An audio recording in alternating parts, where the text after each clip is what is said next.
우리가 성경을 보게 되면 크게 둘로 구분하는 것을 우리가 볼 수 있습니다. 이제 구약과 신약으로 이렇게 나누어진 것을 우리가 보게 되죠.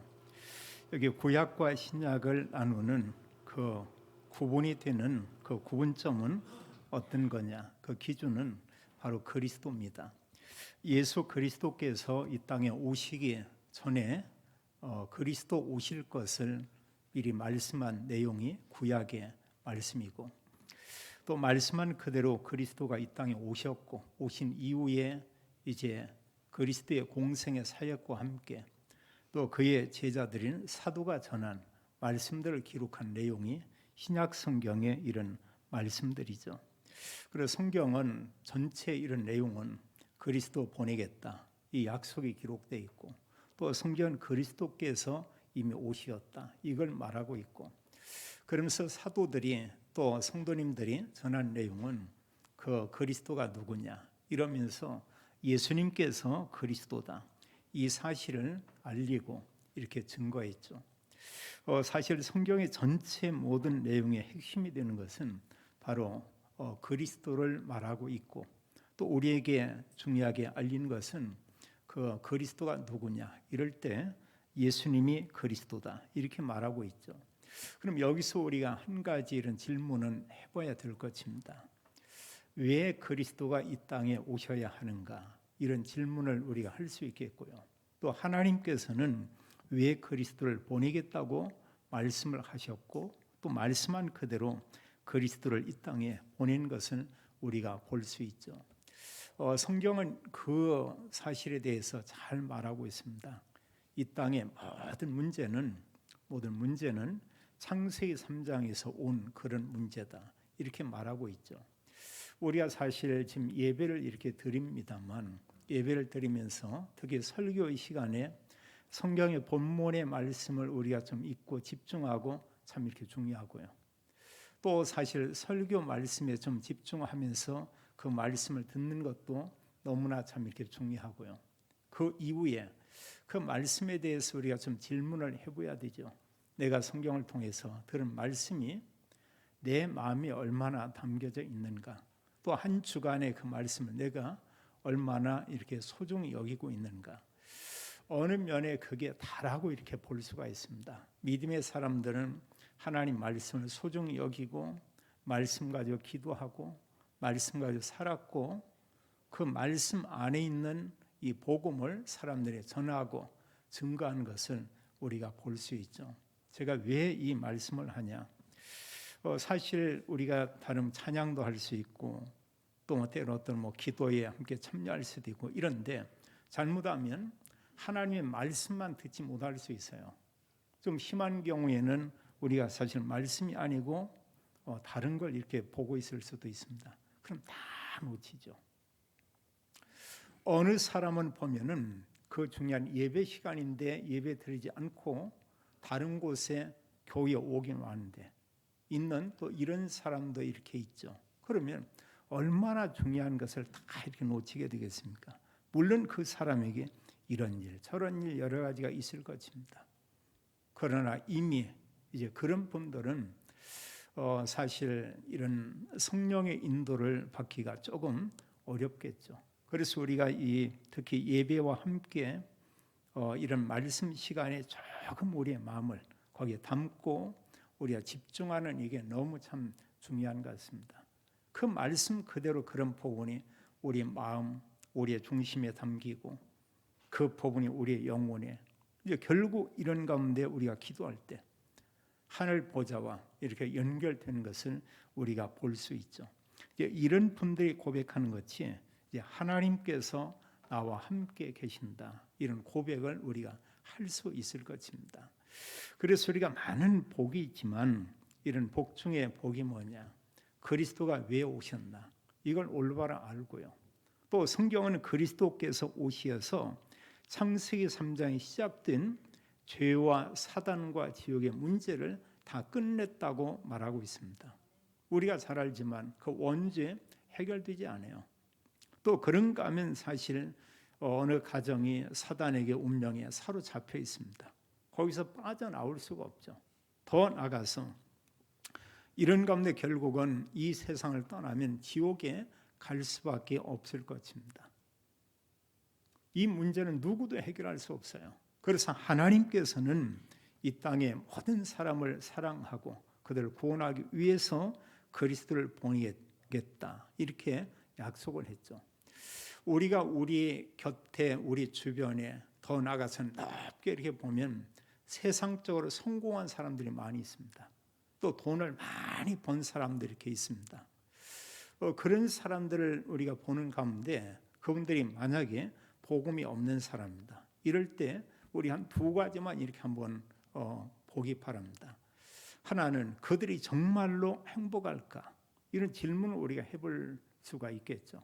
물론 바쁠 수는 있습니다. 정말로 그 사람들이 행복하고 참 평안이 있을까?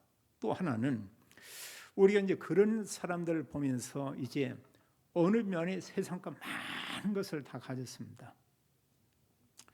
그들의 가정은 정말로 화목할까? 그 가정에 있는 가족들의 삶은 어떠할까? 이렇게 보면은 사실 그다지 이렇게 참 행복하고 화목하다 보기는 좀 어려울 것입니다. 반면에 우리가 예수님이 그리스도인 복음을 알고 그리스도로 구주로 영접했습니다. 그 안에 있는 축복은 이로 말할 수가 없죠.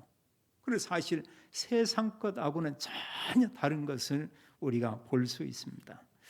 오늘 우리가 함께 보고 또 나눈 이 말씀이 모든 성도님들에게 전달되는 말씀이지만 더 중요한 것은 하나님께서 이 말씀을 나에게 주셨다. 우리가 이걸 기억하면 좋겠어요. 그래서 오늘 말씀이 개인의 이런 메시지가 되기를 예수님의 이름으로 축원합니다. 우리가 성탄절을 앞두고 오늘 말씀을 이렇게 보면서 첫 번째 우리가 확인할 내용은 뭐냐? 그리스도께서 이 땅에 오셨는데 성경은 뭐라고 말씀하냐면 말씀하신 대로 그리스도께서 이 땅에 오셨다 이렇게 말하고 있어요.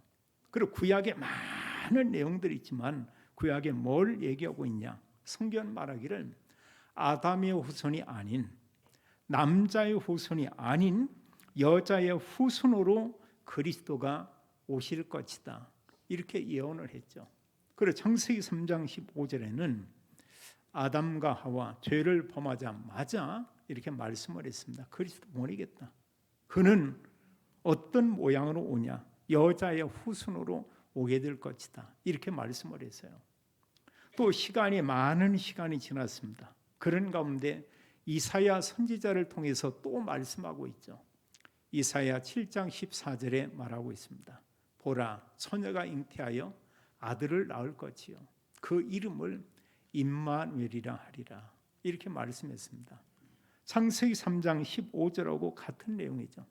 여자의 후손 그를 통해서 그리스도가 오는데 그 이름은 임마누엘이라 이렇게 말했습니다. 임마누엘은 하나님이 우리와 함께 계심이라. 한마디로 하나님께서 이 땅에 오실 것을 성경은 이렇게 말씀을 했죠.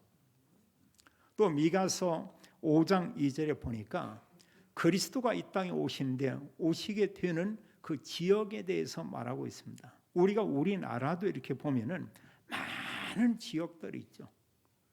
또 사실 적은 동네로 하면은 우리가 수천 개 이런 동네 굉장히 많겠죠. 근데 이 당시에 보면은 유대 땅 베들레헴은 큰 도시가 아니고 예루살렘에서 어느 정도 떨어진 한 그 작은 이런 마을이죠. 그리고 그 당시에도 많은 지역이 있었고 마리아가 살던 곳은 바로 갈릴리 지역의 나사렛이라고 하는 그런 동네에 살았죠. 거리가 많이 떨어져 있습니다. 우리가 지도를 보게 되면 나사렛에서 사실 유대 베들레헴까지는 상당히 이런 거리가 있어요. 어느 면에 보면 이스라엘 나라 지도에서 위쪽에서 아래쪽까지 이렇게 오야되고 합니다. 그런데 성경에 말씀한 그대로 그리스도가 오셨는데 유대 땅 베들레헴에서 탄생했다 이렇게 말하고 있죠. 오늘 지금 누가복음에서도 말씀하고 있고 마태복음 2장에서도 말씀하기를 예수님께서 탄생했는데 여기 4절 말씀하기를 유대 땅 베들레헴에서 사실 탄생하게 됐다, 이렇게 말하고 있어요. 베들레헴에 가서 머무는 그때 7절은 말하기를 이제 첫 아들을 낳아 강보에 사서 구위에 두었다, 이렇게 말씀하고 있고요. 이제 거기에서 이제 사실 그리스도이신 예수님께서 탄생하게 된 것이죠. 자, 성경은 말씀한 그대로 그리스도 온 것을 이렇게 알 수 있고, 또 천사들이 이제 이 그리스도 탄생의 소식을 알리게 됩니다. 근데 누구한테 이렇게 알렸냐? 예루살렘에 가서 사실 성경에 대해서 능통하고 자기들 나름대로 가장 하나님께 예배를 잘 드린다고 하는 바리새인들이나 제사장들이나 이런 사람들에게 알리질 않았어요. 유대 베들레헴의 한 지역에서 밤에 양을 지키고 있던 그 목자들에게 이 사실을 알리고 있죠. 유대 베들레헴에 거기에 이제 메시아가 그리스도께서 탄생했다, 이 사실을 알리는 것입니다. 또 사실 우리가 잘 알지만 예수님께서 그리스도로 오셨고 또 탄생한 지 8일 만에 할례하기 위해서 예루살렘에 이렇게 가게 되죠. 여기에서도 그 예수님이 그리스도라는 것을 알고 있는 사람이 아무도 없었습니다. 그래서 사실 사람들이 전혀 이렇게 그리스도에 관심이 없었던 이런 걸 우리가 볼 수 있죠.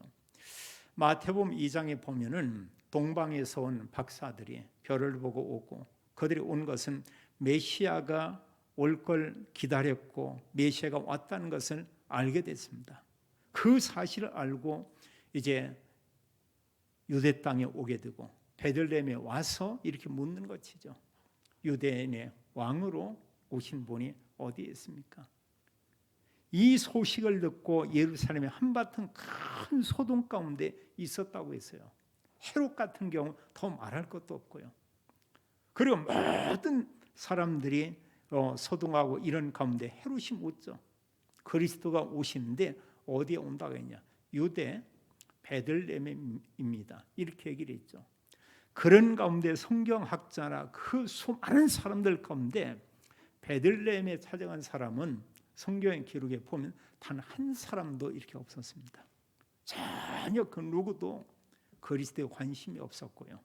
단지 한바탕 메시아가 왔다 이러니까 소동이 일어날 뿐이죠. 그러고 불과 며칠 후에 아기 예수를 데리고 성전에 가서 이제 할례를 하기 위해서 이제 가게 됐죠. 그 날이 이제 태어난 지 8일째 되는 그 날, 성경은 그렇게 말하고 있습니다.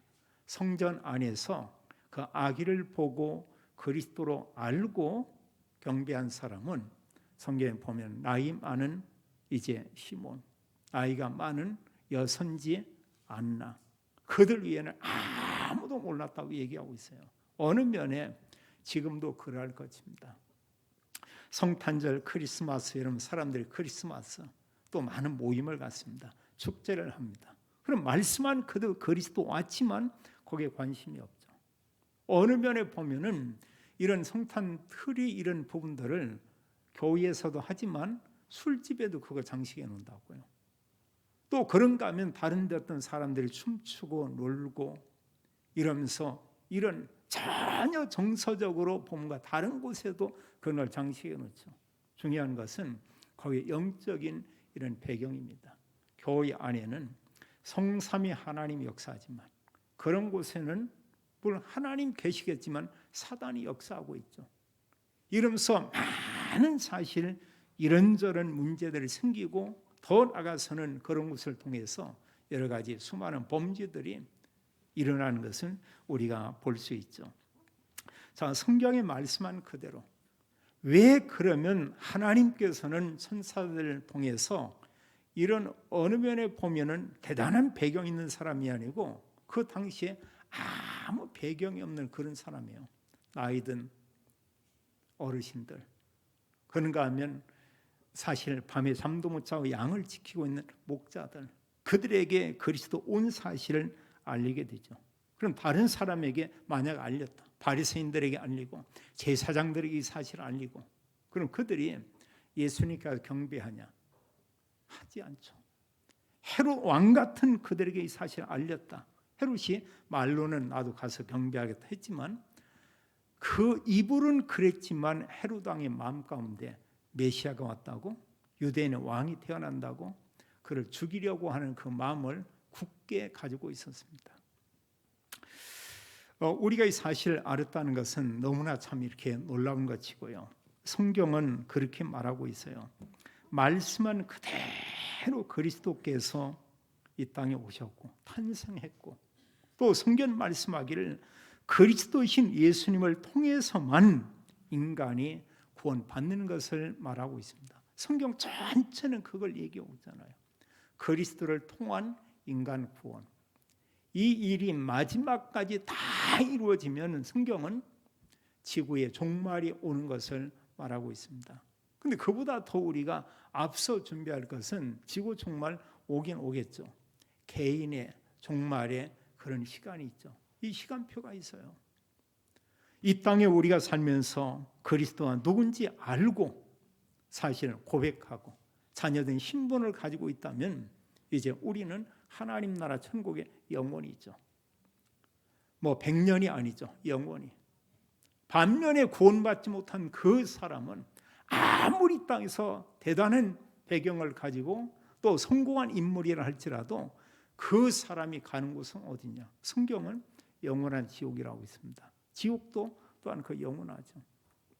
그래서 우리가 사실 다른 사람에게 복음을 전하는 것이죠. 예수 그리스도의 탄생에 대해서 이 주의 사자 천사들이 목자들에게 알린 그 내용을 볼 수 있습니다. 이것은 하나님께서 우리 개인들에게 지금 주시는 그런 그 말씀이죠. 10절에 보면 기록하기를 천사가 이르되 무서워하지 말라. 보라 보라 내가 온 백성에게 미칠 큰 기쁨의 좋은 소식을 너희에게 전하노라. 이렇게 말하고 있죠. 예수 그리스도의 탄생은 온 백성에게 미칠 큰 기쁨의 좋은 소식이다. 이렇게 말하고 있죠. 인류에게 있어서 그리스도의 탄생보다 더 기쁜 소식이 없죠. 그럼 여기 중요한 것은 뭐냐? 정말 그리스도 그분께서 와서 그리스도께서 하신 그 일을 우리가 볼 수 있습니다. 창세기 3장의 문제 누구나 다 가지고 있어요. 그건 개인뿐 아니고 가정과 가문에도 완전 그 상태에 묶여져 있습니다. 하나님께서 여기서 우리를 구원하기 위해서 그리스도를 보내겠다. 이런 약속을 했죠. 이 말씀을 보면서 그런 생각을 좀 해보게 됐어요. 어릴 적에 교회 다니면서 성탄절이 되면은 너무나 좋더라고요. 지금 기억을 그 당시에 봐도 그냥 참 이렇게 좋았어요. 그를 볼 때 뭐가 이렇게 참 이렇게 좋았나. 이러면 교회에 이제 성탄 이브의 그 행사를 옛날이지만 시골 교회도 많은 행사를 했습니다.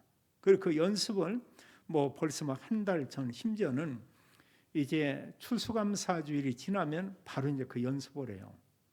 어느 면에 보면 지금보다 더 이렇게 연습들을 참 이렇게 많이 했죠. 그리고 그런 여러 가지를 이렇게 발표도 이렇게 하고요. 또 성탄절에 이제 가면은 온 동네 사람들 이렇게 잔치를 했죠. 떡국을 준비해서 또 음식을 함께 나누고 이런 시간도 가졌고, 그럼 어릴 때 이 생각 가운데 너무나 그게 좋은 거예요. 그리고 지금도 이런 기억 가운데 보면은 지금도 대부분 교회가 합니다만 우리 어린 아이들에게 과자 이렇게 봉지에 넣어가지고 하나씩 이렇게 주고 했습니다. 그게 지금도 기억 가운데 이게 뭐 얼마나요? 뭐 더 이제 얼마든지 과자가 많지만 어릴 때는 참 귀했어요. 우리 동네에 제가 초등학교 때 가게가 하나도 없었습니다. 이런 동네거든요. 근데 과자 한 봉다리 그 들고 와서 이제 예배 끝나고 나면 모든 동네 아이들이, 그 당시에는 얼마나 애들이 많았습니까? 그 봉다리 들고요 온종일 다니면서 어느 애들은 빨리 먹은 애들이 있어요. 그럼 옆에 가가지고 손 벌리면서 조금만 달라, 이제 이런 기억들도 이렇게 참 나게 되고, 그때는 뭔가 모르지만 성탄절이 개인적으로 볼 때 참 이렇게 즐거웠던 그런 걸 느끼게 되고요. 그리고 시간이 지나고 20대 때에 이제 그리스도가 정말 믿어지고 났을 때, 그때는 또 다른 기쁨이죠. 내가 하나님의 자녀가 됐다. 그리스도 믿음으로 정말 죄 사함을 받았다. 그러면서 많은 시간이 지난 이후에 이제 알게 된 이런 부분은 뭐냐? 예수님이 그리스도고 그리스도 안에 모든 것이 다 여기에 있구나. 이제 이런 걸 알게 되고요. 그러면서 성경을 모든 부분을 이렇게 보면은 성경 안에 뭐가 돼 있냐? 성경은 모든 것이 그리스도 중심으로 이렇게 기록되어 있다는 사실. 이제 이런 부분을 볼 수가 있었고요. 지금은 성경 읽어도 눈물이 나지 않습니다. 근데 20대 그 당시에는 어느 사람이 간증하면 그 간증을 들으면서도 그냥 눈물이 나오고요. 또 어느 때는 어떤 집회에 참여하고 이러면은 좀 은혜가 되면 눈물도 나고요. 또 성경을 읽다 보면 또 그러고 또 찬양을 듣다 하면 이렇게 눈물도 이렇게 많이 나고. 근데 사실 저뿐 아니고 많은 분들이 그래 있었습니다. 그래서 사실 교회 가서 예배 드리면서 여기저기에서 훌쩍훌쩍 오시는 분들이 예전에 보면은 뭐 이렇게 많이 있었어요. 특히 어떤 큰 집회 이런 데 가면은 또 같이 뭐 합심해 이런 기도한다. 많은 분들이 울면서 간절히 기도했던 이런 때를 이렇게 생각을 해보게 돼요. 그들이 뭐냐? 예수님 믿고 나서 너무나 감사하거든요. 너무나 좋은 거고. 어느 분들은 내가 왜 이렇게 늦은 나이에 예수님 믿게 되는지 모르겠다. 또 이런 고백하는 그런 사람도 있었고요. 성경은 기록하기를 예수 그리스도의 탄생에 대해서 말하기를 14절은 그렇게 말하고 있어요. 같이 한번 읽겠습니다. 지극히 높으신 곳에서는 하나님께 영광이요 땅에서는 하나님이 기뻐하신 사람들 중에 평화로다 하니라. 예수 그리스도의 탄생에 대해서 수많은 천군과 천사들이 하나님께 찬송을 하면서 고백하기를 뭐라고 말씀하고 있냐? 그리스도의 탄생이 하나님께는 영광이다 이렇게 말하고 있고요. 사실 하나님의 이런 중요한 의도 뜻은 하나님 형상대로 창조된 인류에 대한 그 구원이죠. 또 말씀하고 있습니다. 이 땅에 있는 사람들 가운데 성경 기록하기를 이제 사람들 중에 평화로다 이렇게 말씀하고 있어요. 특히 이제 예수 그리스도 믿는 자에게 하나님께서 사람에게 주시는 이런 참된 은혜, 평화, 복 이런 복을 얘기하고 있죠. 그 그리스도의 탄생은 하나님께 영광도 되지만 이 땅에 구원받은 성도에게는 가장 큰 축복인 것은 우리가 볼 수 있죠. 성경은 구원에 대한 구원의 길 이렇게 말하고 있습니다. 우리가 구원받는데 우리의 행위를 하나님께서 요구하지 않았고 그리스도를 보냈고 그리스도께서 모든 구원을 완성했고 또 하나님 은혜 베푸사 복음의 말씀 듣는 사람 중에 구원받게 하죠. 성경은 그렇게 말하고 있습니다. 예수 그리스도께서 십자가에 죽으시고 부활하셨는데 이 사실을 믿으면 우리가 구원받는다. 그걸 말하고 있죠. 고린도전서 15장 3절 4절은 말씀하기를 성경대로 하나님의 말씀대로 그리스도께서 우리의 죄를 위하여 죽으셨고 장사 지낸 바 되셨다가 성경대로 하나님 말씀대로 사흘 만에 3일 만에 다시 살아나셨으니 이렇게 말하고 있죠. 십자가의 죽으심과 부활로 그리스도께서 뭘 해결했냐? 언제? 완전히 끝냈죠. 그리고 로마서 1장에서 8장까지 말하는 것은 모든 사람이 죄인이었지만 그리스도께서 우리 죄를 위해 죽으심으로 우리는 어떻게 됐냐? 죄사함 받고 우리는 의롭게 되었다. 이렇게 말하고 있어요. 놀라운 일이죠. 언제 끝났습니다. 우리의 죄를 해결한 참 제사장 이렇게 말하고 있어요. 또 성경은 우리에게 말하고 있죠. 모든 사람이 영적으로 사단에게 사로잡혀 있습니다. 운명에 묶여 있습니다. 요한복음 8장 14절은 영적 신분이 마귀 자녀라고 있습니다. 마귀, 사단 같은 존재죠. 인간이 이길 수 없어요. 사단의 권세를 꺾고 거기에서 우리를 해방시키신 것이죠. 우리가 여기서 나올 수가 없어요. 그리고 요한일서 3장 8절은 하나님의 아들 그리스도가 오신 것은 마귀의 일을 멸하려 하십니다. 사단이 권세를 꺾은 걸 얘기하고 있죠. 여기서 우리를 해방시킨 것입니다. 사단의 권세를 꺾은 참왕, 우리가 하나님 만나고 우리가 천국 가는 건 당연한 것입니다. 그런데 성경은 불신자들이 갈 곳은 천국이 아니고 마지막 그 사람들의 종착역은 지옥이라고 말하고 있죠. 여기서 우리를 구원해내시는 일을 누가 하냐? 그리스도께서요. 그리고 그리스도는 하나님 만나고 천국 가게 하는 유일한 길 되신 참 선지자다, 이렇게 말하고 있죠. 그러면서 너무 쉽게 말하기를 누구든지 복음을 듣는 가운데 믿기만 하면, 하나님께서 믿어지게 해서 믿기만 하고 고백하면 하나님의 자녀가 된다, 이렇게 말하고 있죠. 놀라운 거예요. 로마서 10장 9절 10절은 예수님이 그리스도인 것을 입으로 시인하여 구원을 얻게 된다, 이렇게 말하고 있고요. 요한복음 1장 12절은 그리스도를 믿는 자, 영접하는 자는 하나님의 자녀가 된다, 이렇게 말하고 있고요. 또 믿는 그 사람에게는 하나님의 성령이 내주하게 될 것을 말하고 있죠. 에베소 2장 8절도 잘 말씀하고 있습니다. 우리가 구원받은 것, 우리 한 번 한 번이 구원받은 것은 우리의 행위가 아니고 하나님의 은혜다.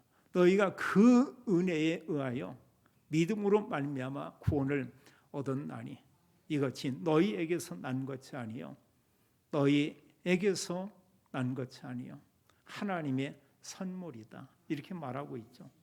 그리고 하나님이 이런 그리스도를 믿는 이런 은혜를 우리에게 주었습니다. 그렇다면 마지막 세 번째로요, 구원받은 우리의 삶은 어떤 삶을 우리가 살아야 하겠는가? 우리가 하나님의 가장 원하는 전도 맞지만 그 이전에 우리가 중요한 게 두 가지가 있습니다. 먼저 첫 번째는 하나님의 말씀이에요. 하나님께서 우리에게 하나님의 언약의 말씀을 줬고 성경의 말씀을 줬습니다. 얼마나 많아의 내용이요. 그러나 모든 이 내용은 요한복음 20장 31절에 보면은 예수님이 그리스도라는 것을 알리기 위해서 성경이 기록되어 있고, 또 성경 말하기를 누구든지 그리스도를 믿으면 그에게 영생, 생명이 있게 하려 합니다, 이렇게 말씀하고 있죠. 그게 성경을 사실 우리에게 주고 성경의 내용의 핵심은 바로 그 내용을 말하고 있죠. 그래서 우리가 하나님의 이런 말씀을 우리가 듣고 또 이런 말씀들을 우리가 묵상하는 것입니다. 그런 말씀은 성경 자체가 하나님 말씀이고요. 또 우리가 설교도 하나님 말씀이고요. 또 우리 교단에서는 여러 237 복음화 위한 이런 말씀들이 있습니다. 다 하나님 말씀이고요. 그 속에서 이런 말씀들을 우리가 무엇과 연결시켜 보느냐? 우리가 복음과 연결해서요. 우리가 777 이런 얘기를 하고 있습니다. 사실 자, 7 그런 망대, 이게 뭐냐? 그게 사실 모든 게 성삼위 하나님과 함께, 또 하나님께서 보좌에 이런 축복을 주고, 또 하나님께서 이런 이 시대를 살리고, 이런 모든 내용들이 하나님 언약이 그 속에 다 이렇게 담겨 있죠. 그래서 하나님 이런 말씀을 가지고 이렇게 묵상하면 그 말씀이 우리의 마음 생각에 담기고요. 그리고 그 말씀이 반복적으로 본 만큼 우리의 뇌에 각인되고요. 또 그 말씀이 우리의 영혼에도 이렇게 사실은 그대로 이게 다 담겨지고요. 그게 이제 사실은 하나님과 이렇게 연결이 되죠. 하늘 보좌 연결이 되죠. 어느 사람은 잠깐 기도할 수 있고, 어느 사람은 삶을 통해서 늘 하나님을 생각하고 그리스도를 생각하고 이런 기도 속에 있고, 우리가 그걸 24다 이렇게 얘기하고 있죠. 또 우리가 두 번째 중요한 부분이 이런 하나님 언약과 함께 하나님께서 주신 이런 많은 축복이 있습니다. 우리가 큰 복을 이렇게 말할 때 먼저 우선이 되는 복은 영적인 복이죠. 그건 하나님 자녀에게만 준 복이에요. 세상 사람들은 전혀 모릅니다. 또 우리 생활하는데 모든 필요한 물질을 포함해서 건강과 함께 많은 여러 부분에 이런 사실 또 이런 복이 있죠. 하나님께서 이런 엄청난 복을 주었는데 이 복을 누리는 이런 방법이 성경은 뭐냐? 바로 기도라고 얘기하고 있죠. 우리가 좋은 일이 있다. 계속 그걸 생각해 보세요. 그거 좋거든요. 또 우리가 뭔가 앞으로 기대되는 어떤 중요한 일들이 있다. 계속 생각하는 겁니다. 그 기도입니다. 우리가 하나님 언약과 이런 말씀을 가지고 우리가 그런 기도하는 거예요. 내가 정말 하나님의 자녀다. 이런 확신을 가지고 있고요. 그런가 하면 하나님께서 나에게 큰 기쁨을 이렇게 준 것을 우리가 늘 알고 이런 사실을 말씀 속에서 또 기도로 우리가 사실 이렇게 누리고 이런 가운데 하나님의 자녀 맞다면 우리 입에서 나오는 고백이 있습니다. 참 감사하다. 이런 고백이 나오죠. 하나님께 감사하고 나에게 또 복음의 말씀을 알려주고 전해주는 사람들 감사하고 또 구원받은 모든 성도님들이 그냥 보기만 해도 그저 감사하고 때로 불신자들을 보면서도 하나님께서 나에게 저분들을 위해서 기도하도록 복음 전하도록 하나님이 이런 은혜를 주고 있구나. 다 보고 감사하는 거죠. 이제 우리가 언제 이런 고백을 하냐? 기도하는 사람은 늘 하나님께서 베푸신 구원의 확신 속에 있을 수 있고요. 그런 사람은 늘 하나님 주신 기쁨을 가지고 누릴 수 있고요. 우리는 늘 이런 그 감사하는 삶을 우리가 살 수 있죠. 그래서 우리가 무엇을 늘 생각을 하고 있냐? 우리가 그것을 우리가 24라고 얘기하고 있죠. 어느 사람은 염려를 계속 24할 수 있고요. 어느 사람은 언약을 24할 수 있고요. 어느 분은 그리스도를 24할 수 있고. 그럼 사실은 이게 이제 그 생각을 해보세요. 그리스도 24하는 사람하고 염려 24하는 사람하고 다르겠죠. 어느 분들은 늘 생각하면 내가 어떤 사람하고 늘 매일 막 이렇게 싸우는 사람이 있다고 해보세요. 어떻게 되겠습니까? 우리의 많은 직업들이 있는데 때로 보면은 이런 저희 친척 중에도 경찰이 있어요. 이렇게 상당히 높은 직위에 있는 이런 경찰이 있는데 이런 사람들은 뭐냐? 이렇게 보는 게 이렇게 좀 다른 것 같아요. 뭔가 표정 이런 부분들이 이렇게 막 그런 것보다는 뭔가 조금 저도 표정이 좀 굳어 있는 편이지만 저보다 좀 더 굳어 있는 것 같아요. 이분들은 뭐냐? 24시 다 보면은 그런 눈을 가지고 이렇게 보죠. 그 직업 자체가 어쩔 수가 없는 겁니다. 이런 가운데. 그럼 그 사람들이 뭐냐? 그게 이제 24가 되는 거죠. 이제 그런 부분들이 어떤 표정으로 나타나기도 하고 또 어떤 대화를 한다고 해도 이제 그런 내용을 가지고 할 수밖에 이렇게 없고요. 그리스도 안에 모든 것이 있음을 우리는 잘 알고 있습니다. 24 하면 그 뒤에 오는 응답이 있죠. 그게 25 하나님 응답이고요. 또 정말로 하나님께서 우리에게 주신 응답이라면 그것은 영원한 것이죠. 우리가 복음을 가지고 있다. 복음 자체가 영원합니다. 내가 복음을 받음으로 말미암아 하나님 자녀가 됐다. 그 식본이 영원한 것입니다. 내가 어느 사람에게 그리스도 복음을 전해서 그분이 영접을 했다. 그분이 구원받았다. 이게 또 영원해요. 사실 하나님의 언약을 가지고 있는 가운데 하나님께서 주시는 여러 응답과 이런 증거들. 마지막 세 번째로 우리는 이제 이런 하나님 언약과 함께 또 우리가 주님께서 우리에게 주신 이런 축복을 가지고 누리면서 우리는 증인의 삶을 살아야 되죠. 전도자의 삶. 사도행전 1장 8절은 말씀하고 있습니다. 모든 구원받은 그리스도인들이 성도님들이 붙잡고 평생 이런 중요한 언약이 되고 기도 제목이 될 내용을 말하고 있습니다. 오직 성령이 너에게 임하시면 너희가 권능을 받고 예루살렘과 온 유대와 사마리아와 땅끝까지 이르러 내 증인이 되리라. 이렇게 말씀을 하고 있죠. 우리 한 분 한 분들이요 날마다 정말 성령 충만 받고 날마다 우리의 삶이 또 성탄의 이런 축복을 누리는 날이 되고 또 우리 한 사람 통해서 가정의 가문이 만나는 모든 사람이 그리스도 복음을 듣고 우리와 같이 그들 또한 함께 구원받고 하나님께 영광 돌리는 모든 분들이 되고 또 하나님께 영광 돌리며 전도자의 삶을 사는 이런 은혜 속에 있게 되기를 예수님의 이름으로 축원합니다. 아버지 하나님, 감사합니다. 말씀한 대로 그리스도께서 이 땅에 오시었고 십자가에 죽으시어 부활하심으로 완전한 구원을 이루었고 우리에게 하나님 자녀된 신분 권세 주심을 인하여 감사를 드립니다.